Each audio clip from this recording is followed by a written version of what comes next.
बताता चलूँ, मैंने 2016 में चाइनीज़ लैंग्वेज बाकायदा तौर पे सीखना स्टार्ट की थी और अल्हम्दुलिल्लाह मैंने इंटरनेशनल अपने असातिज़ा से भी सीखी है, जो कि फ़ॉरेनर थे, जो कि चाइनीज़ थे और नेटिव टीचर थे। और मैंने लोकल टीचर्स यहाँ के जो हैं, जो चाइनीज़ सीख के आए थे चाइना से, जिन्होंने पूरा लिटरेचर किया है, उनसे भी मैंने किया है। तो दोनों तरह के टीचर्स से मैंने बहुत ज़्यादा जो है मटेरियल इकट्ठा किया, समझा, लॉजिक्स को समझा और इस पे प्रॉपर रिसर्च की और फिर मैं जो है शॉर्ट तरीन करके जो कम वक़्त में आपको समझ आ सके, वो मैं आपके लिए कोर्स लेके आया हूँ। और इंशाल्लाह जो भी मेरी इन तमाम वीडियोज़ को देखेगा, सुनेगा और वो बहुत अच्छे तरीके से within few months fluent speaker बन जाएगा चाइनीज़ लैंग्वेज का। और ये गारंटी है, क्योंकि अगर आप जो मेरी वीडियोज़ हैं चाइनीज़ लैंग्वेज की, जो मैं पढ़ाऊँगा, अगर वो गौर से देखेंगे। तो चलें स्टार्ट करते हैं। सबसे पहले मैं आपको चाइनीज़ लैंग्वेज की हल्की-सी हिस्ट्री बता देता हूँ थोड़ी-सी। ये दुनिया की कदीम तरीन ज़ुबानों में से एक ज़ुबान है, जो कि जिसके बाक़ियात 6000 साल पुराने हैं, ठीक है? और जो एक ख़ानदान था बहुत पुराना, शांग ख़ानदान चाइनीज़ लैंग्वेज चाइना का था, मतलब चाइनीज़ थे वो, शांग ख़ानदान था। उनसे कुछ बाक़ियात मिली हैं, जो कि चाइना में अभी सेव हैं, मतलब रखी हुई हैं उन्होंने। वो टर्टल शेल्स के ऊपर जो उस वक़्त 1123 में, यानी कि 1123 से लेके 1766 तक इस इरा के अंदर जो चाइनीज़ लिखते थे, वो तब जो आज भी मौजूद हैं, चाइना में मिलती हैं, जो उन्होंने सेव की हुई हैं। उस वक़्त वो टर्टल शेल्स के ऊपर, यानी कि कछुए की जो ऊपर होल होता है, उसके ऊपर उन्होंने सेव की, जो उस वक़्त इस्तेमाल करते थे, क्योंकि उस वक़्त प्रॉपरली इतने कागज़ तो थे नहीं, तो मतलब चीज़ों के ऊपर लिखी जाती थी, धातों पे, डिफरेंट मेटल्स पे, और वो उन्होंने सेव की थी लिख के। तो अब वो कैरेक्टर्स उस वक़्त के मिलते हैं, यानी कि बाक़ियात मिलती हैं, इतनी पुरानी है चाइनीज़ लैंग्वेज, इसका इतना मतलब कि एक बैकग्राउंड है। बताता चलूँ, 1949 में जब चाइना एक आज़ाद रियासत बना और फिर उसने, जैसे वो एक आज़ाद रियासत बना, जैसे चाइना फला-फूला, उसने अपनी मैशियत को ऐसे डेवलप किया कि आज पूरी दुनिया उसके तारफ़ की मोहताज नहीं है। इसी तरह उन्होंने अपनी लैंग्वेज पे भी काम किया, बहुत काम किया। इवन कि अब दुनिया के मुख्तलिफ़ ममालिक के अंदर उन्होंने अपने लैंग्वेज इंस्टीट्यूट्स ओपन किए हुए हैं, जहाँ पे हर साल हज़ारों बच्चों को अपनी चाइनीज़ लैंग्वेज सिखाते हैं फ्री ऑफ कॉस्ट। बस पेपर का जो है टेस्ट एक होता है, उसका थोड़े से चार्जेज़ हैं। ये हर मुल्क के अंदर होता है, उसको कहते हैं, ये प्रॉपर आइल्ट्स की तरह है, जैसे आइल्ट्स है इस तरह ये एचएसके है। हनयू शॉपिंग खाओशिर, हनयू मतलब चाइनीज़, शॉपिंग बोली वाली, मतलब स्पोकन, बोली जाने वाली, और खाओशिर कहते हैं टेस्ट को, एग्ज़ाम को, हनयू शॉपिंग खाओशिर, ठीक है? जैसे एचएसके, जैसे इसको एचएसके एब्रीविएशन है इसका इंग्लिश में, जैसे कि आइल्ट्स है। इसमें 3 पार्ट्स होते हैं, रीडिंग, राइटिंग और लिसनिंग। जो मेरी वीडियोज़ को गौर से देखेगा, उनके सारे तीनों पार्ट्स बड़े अच्छे तरीके से इंशाल्लाह जो हैं कवर हो जाएँगे और वो एक अच्छा स्पीकर बन जाएगा। इसकी इम्पोर्टेंस तो बताने का मैं नहीं समझता इतना ज़रूरी, क्योंकि आप आज के दौर में हर बंदे को पता है इसकी इम्पोर्टेंस का।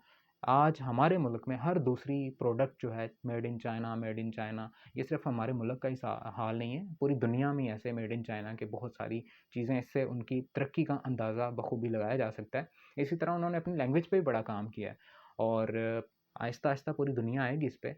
ये दुनिया की सबसे बड़ी, नेटिवली देखा जाए, बोली जाने वाली ज़ुबान है। सिर्फ़ 1 अरब लोग चाइना के अंदर मौजूद हैं जो चाइनीज़ बोलते हैं, और देखा जाए तो 900 मिलियंस पीपल जो हैं चाइना के, जो नेटिव हैं, जो इसके स्पीकर हैं, नेटिव स्पीकर्स हैं। इतनी बड़ी तादाद है, इतनी बड़ी तादाद किसी और ज़ुबान की नहीं है। अगर ये इंग्लिश को देखा जाए तो ये इंटरनेशनल लेवल पे इम्पोर्ट एक्सपोर्ट में या कम्युनिकेशन करने के लिए बोली जाती है। तो इसकी जो स्पीकर्स हैं, इसके जो स्पीकर हैं अराउंड द ग्लोब, वो हैं 1 पॉइंट यानी कि 1 अरब से 1.13 बिलियंस, और जो चाइनीज़ लैंग्वेज है इसके हैं 1.11। बस थोड़ा-सा एक माइनर सा गैप है। और बहुत तरक्की की है इस ज़ुबान में। तो बताता चलूँ, कैरेक्टर्स, जब भी हम चाइनीज़ लैंग्वेज के बारे में सुनते हैं, पूछते हैं या कहीं पढ़ी लिख मतलब लिखी हुई होती है, तो हमारे जो माइंड में सबसे पहली बात आती है ना, एकदम से वो एक स्केच बन जाता है कि यार क्या अजीब-सी लैंग्वेज है, स्केयर्स के अंदर पता नहीं क्या-क्या लिखा होता है, अजीब लाइनें लिखाई होती हैं, क्योंकि हमें उसका पता नहीं है। जब हम उसकी लॉजिक को देखते हैं, जो कि मैं आपको डिलीवर करूँगा, जब हम उसकी लॉजिक को समझते हैं ना, तो फिर वो हमारे लिए बहुत आसान हो जाती है। उसको सीखना, उसको बोलना, उसको पढ़ना, बहुत आसान हो जाती है। और ये एक बहुत बड़ी स्किल है जो कि वक़्त के साथ अपनी अहमियत को पूरी दुनिया को बताएगी। जिस तरह चाइना ने अपनी अहमियत को मनवाया है पूरी दुनिया में, इस तरह चाइनीज़ लैंग्वेज भी मनवाएगी और मनवा भी चुकी है काफ़ी हद तक। तो बताता चलूँ, चाइनीज़ करैक्टर्स ये बहुत पुराने हैं और चाइनीज़ करैक्टर कोई भी फ़ॉरेनर नहीं सीख सकता डायरेक्टली, ठीक है? क्योंकि इनकी तादाद बहुत है। जैसे इंग्लिश के अल्फ़ाबेट्स होते हैं, लिमिटेड हैं, याद कर सकता है कोई भी। हम बचपन से बाय बर्थ कोई मतलब कि पहले से तो पता नहीं था, मतलब ये पढ़ाई गई तो पढ़ ली, सीखी है, बोल सकते हैं चाइनीज़, सॉरी इंग्लिश। तो अल्फ़ाबेट्स थे, लिमिटेड थे, याद हो गए, फिर उनसे हमने जो वर्ड्स डेवलप किए, फिर सेंटेंस डेवलप किए। तो बात को समेटते हुए कहना चाहूँगा, इसी तरह जो चाइनीज़ करैक्टर हैं ये तादाद में, काउंटिंग में बहुत ज़्यादा हैं। 50 से 60,000 प्लस है, ट्रेडिशनल और ये सारे मिक्स करके बहुत ज़्यादा हैं। तो ये कोई भी फ़ॉरेनर के लिए बस का काम ही नहीं है, सीख नहीं सकता। इसलिए इस पे काम किया गया कि कैसे एक फ़ॉरेनर को सिखाया जाए। तो जब चाइना आज़ाद हुआ 1949 में, तो वो लिंग्विस्टिक डिपार्टमेंट के, चाइनीज़ लैंग्वेज के, उन्होंने 7 साल इस पे प्रॉपर वर्क किया। 7 साल की मेहनत के बाद उन्होंने एक चीज़ ईजाद की, डेवलप की, जिसको उन्होंने 1950 में राइज़ किया। 1950 में उन्होंने फिनियन को राइज़ किया, फिनियन ईजाद की, डेवलप की। फिनियन क्या चीज़ है ये बताऊँगा। उन्होंने देखा कि हम इस करैक्टर्स को मज़ीद आसान कैसे कर सकते हैं फ़ॉरेनर्स के लिए, ताकि फ़ॉरेनर्स इसको ईज़िली पिक कर सकें, सीख सकें और फ्लुएंटली बोल सकें। हमारी जो चाइनीज़ लैंग्वेज की साउंड्स हैं, इस पे ग्रिप कर सकें। तो वो जो चाइनीज़ ने फिर 1950 में लिंग्विस्टिक डिपार्टमेंट में, जिसमें एक शख्स बहुत नुमायाँ हैं, चोयो क्वांग जो हैं, बड़े नुमायाँ हैं, उन्होंने बड़ा एक नुमायाँ किरदार अदा किया है चाइनीज़ लैंग्वेज में फिनियन को ईजाद करने में। तो 1950 में फिनियन ईजाद हुई। ये क्या चीज़ है? ये रोमनाइज़ेशन इंग्लिश है और इसमें अरबिक की ज़ेरें ज़बरें इकट्ठी करके इसमें मिला के 2 चीज़ों को वजूद में आई है, ताकि आवाज़ की पिच को समझा जा सके। जब बोलना है, लफ़्ज़ कैसे बोलना है, ऊँचा बोलना है, धीरे बोलना है, पोलाइटली बोलना है, कैसे बोलना है आवाज़ में, इसमें जो है इमोशंस पता चलें। तो ये फिनियन ईजाद हुई 1950 में। तो 1982 में इसको आईएसओ ने तस्लीम किया, डेवलप इसको मतलब कि अडॉप्ट किया इंटरनेशनल स्टैंडर्डाइजेशन ऑर्गेनाइजेशन ने, और 1986 में बाकायदा तौर पे यूनाइटेड नेशंस ने भी इसको फॉलो किया। अब मैं आपको दिखाता चलूँ कि सबसे पहले करैक्टर्स दिखाता हूँ, फिर उसकी लॉजिक बताता हूँ, फिर आपको फिनियन दिखाता हूँ। तो अगर मेरा कैमरा आपको दिखा सके तो आपको ये पेज पे बॉक्सेस के अंदर डिफरेंट करैक्टर्स लिखे हुए नज़र आ रहे हैं। तो सिंपली एक की लॉजिक बता देता हूँ आपको। लॉजिक, ये अभी आपको बड़ी मुश्किल लग रहे होंगे, अजीब लग रहे होंगे, लॉजिक जानने के बाद आपको पता चल जाएगा, आसान लगेंगे। जैसे कि ये, अब ये 2 निशान बने हैं, ये बताता चलूँ, ये है रैन, रैन कहते हैं पर्सन को, रैन कहते हैं, चाइनीज़ लैंग्वेज का वर्ड है रैन, रैन कहते हैं पर्सन को। कैसे पर्सन? ये देखें, मैंने कहा ये फैक्टोरियल लैंग्वेज है, चीज़ों को देख के वजूद में आई है।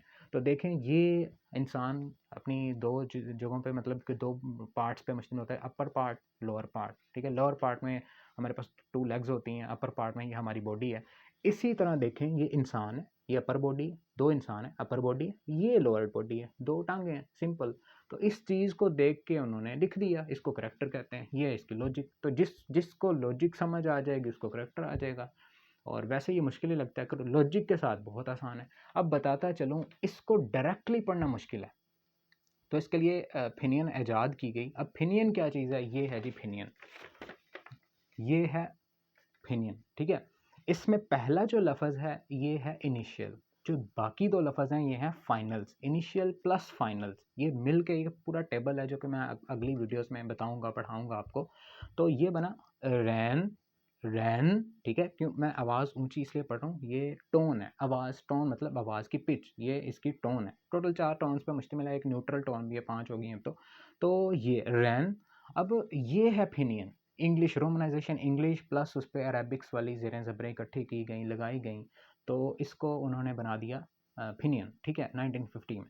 तो रैन हमने पढ़ा, रैन। अब ये बना क्या? ये करैक्टर। तो मतलब हमने स्पोकन भी कर ली और रीडिंग को भी समझ लिया और लिसनिंग भी इंशाल्लाह कर लेंगे। तो ये था इसका थोड़ा सा तारुफ।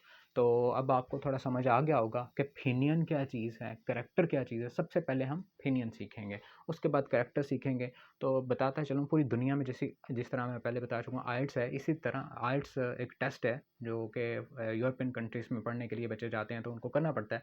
अब चाइना ने, चाहे वो मास्टर्स की डिग्री हो, कोई सी भी डिग्री हो, स्टूडेंट पढ़ने के लिए जाना चाहता है तो उसको HSK लाजमी क्लियर करना पड़ेगा। अब ये HSK क्या चीज़ है? HSK एक एब्रीवेशन है, किस चीज़ का जी? HSK मतलब हन्यू, H फॉर हन्यू और S for Shuiping, K for Kaoshi. Hanyu Shuiping Kaoshi Chinese spoken language test. Hanyu मतलब चाइनीज़ लैंग्वेज। तो HSK एब्रीवेशन है आइल्ट्स की तरह, जैसे आइल्ट्स है HSK, ठीक है? तो HSK ये हर मुल्क के अंदर बीजिंग यूनिवर्सिटीज़ को कंडक्ट करवाती है और इसके सिर्फ रजिस्ट्रेशन चार्जेस होते हैं। रजिस्ट्रेशन चार्जेस पहले सीखा जाता है, कोर्स पढ़ा जाता है और कोर्स पढ़ने के बाद इसकी बाकायदा फ़ीस दे के, यही थोड़ी सी फ़ीस होती है, फ़ीस दे के, और जो कि PKRs में देखें, पाकिस्तानी करेंसी में देखें, तो वो यही 1200-1500 इसकी फ़ीस होती है रजिस्ट्रेशन एक ही वक्त में। और वो चाइना से बाकायदा उनका स्टाफ आता है, पेपर कंडक्ट करता है, फिर जाता है, फिर 1 महीने के बाद रिज़ल्ट आता है, फिर इंटरनेशनल सर्टिफिकेट आपको भेजा जाता है चाइना से, जो कि स्पोकन, रीडिंग, राइटिंग, इनके तीनों पार्ट्स मुस्लिम होते हैं इसमें, रीडिंग, स्पीकिंग और लिसनिंग, तीनों आइल्ट्स की तरह। तो इसको इतने ज़्यादा करैक्टर्स थे, 50-60 हज़ार, तो इसको मिला के इनमें से निचोड़ निकाला गया, ऐसे करैक्टर डेवलप किए गए जिनसे बहुत ज़्यादा जिनसे बहुत ज़्यादा क्रिएट किए जा सकें। तो फिर उन करैक्टर्स को भी पढ़ाने के लिए पहले फिनियन का इजाद किया। तो इसके लेवल्स हैं HSK एग्ज़ाम के लेवल्स हैं। टोटल 6 लेवल्स पे ये मुश्तमिल होती है, 6 लेवल्स पे। तो पहला लेवल जो है ना, इसमें सिर्फ 150 वर्ड्स होते हैं। ये 150 बहुत ही इंपॉर्टेंट होते हैं। ये 150 ऐसे होते हैं जिनसे आप बहुत ज़्यादा डेवलप कर सकते हो, ठीक है? फिर HSK 2 है, उसमें भी ऐसे ही होता है। HSK 2 में HSK 1 के 150 प्लस नए 150 ऐड कर दिए जाते हैं, तो HSK 2 के टोटल होते हैं 300। अब ये 300 तो नाम क्या, लेकिन ये ऐसे 300 है जिसको सीखने के बाद इंसान बहुत ज़्यादा सेंटेंस मेकिंग कर सकता है, बना सकता है। और चाइनीज़ लैंग्वेज की एक और मज़ेदार बात बताता चलो, ये इंग्लिश की तरह मुश्किल नहीं है, इंग्लिश ज़्यादा मुश्किल है इससे। इंग्लिश में वर्ब, हेल्पिंग वर्ब, कॉन्जुगेशन बहुत ज़्यादा है, is, am, are, will, shall, फ़लाँ, फ़लाँ, फ़लाँ। लेकिन चाइनीज़ लैंग्वेज में सिर्फ एक ही वर्ड ऐसा होता है जो सारी कंडीशंस को पूरा करता है। जैसे कि शिर, शिर कहते हैं, इज़, एम, आर, सभी के लिए एक ही लफ्ज़ बोला जाता है। लेकिन इंग्लिश में हेल्पिंग वर्ब डिफरेंट सिचुएशन पे डिपेंड करते हैं। तो आज की वीडियो में बताना यही चाह रहा था, थोड़ी सी आपको हिस्ट्री, थोड़ी सी करैक्टर्स, थोड़े से ओपिनियन। तो इसका मैंने HSK का तरीका भी थोड़ा सा बता दिया, बाकी आपको वक्त के साथ साथ सब चीज़ें बताता चलूँगा। तो मेरी नई वीडियोज़ जाएंगी, जब मैं अपलोड करता जाऊँगा अपने वीडियोज़ को, तो आपसे मैं रिक्वेस्ट करता हूँ वो देखेंगे, तो आप विद इन फ्यू मंथ्स एक अच्छे चाइनीज़ लैंग्वेज के स्पीकर बन जाएंगे, ठीक है? तो आज की वीडियो में आपको बतानी थी लॉजिक्स आपको आई होप के समझ आई होंगी। तो मेरी फर्स्ट बिगिनर के लिए जो मैं वीडियो आपके लिए बनाऊंगा वो ज़रूर देखिएगा। उसमें मैं आपको बताऊंगा कि इनिशियल्स, फाइनल्स और ये वोवल्स और इसमें टोन्स ये क्या हैं। तो उम्मीद करता हूँ कि आज का सेशन, आज की वीडियो आपको अच्छी लगी होगी, और मज़ीद चाइनीज़ लैंग्वेज सीखने के लिए और इसको जानने के लिए जुड़े रहिए हमारे चैनल के साथ, और तब तक इजाज़त दीजिए।